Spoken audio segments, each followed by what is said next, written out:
பழனி திரு தண்டாயுதபாணி திருக்கோவிலில் முருகன் மாநாடு நடத்தி பக்தர்களின் உள்ளத்தை கொள்ளை கொண்டது போல சமத்துவம் பேணுகின்ற தாயுள்ளம் கொண்ட முதல்வருடைய ஆட்சியில் சக்தி மாநாடு நடத்தி சமத்துவம் பேணப்படுமா என்பதை தங்கள் வாயிலாக மாண்பு அமைச்சர் அவர்களை அன்போடு கேட்டுக்கொள்கின்றேன். மாண்புமிகு அமைச்சர்.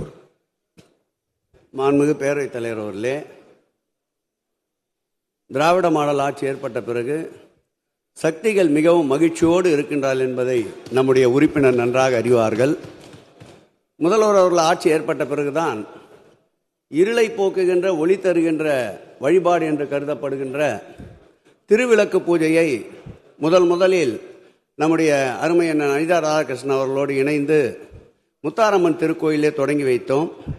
அந்த திருக்கோயிலுடைய ஒளியேற்றுகின்ற பௌர்ணமி திருவிழா இன்றைக்கு 20 திருக்கோயில்களுக்கு விரிவுபடுத்தப்பட்டு இதுவரையில் 58,600 பேர் அந்த திருவிளக்கு பூஜையில் பலனடைந்திருக்கின்றார்கள்.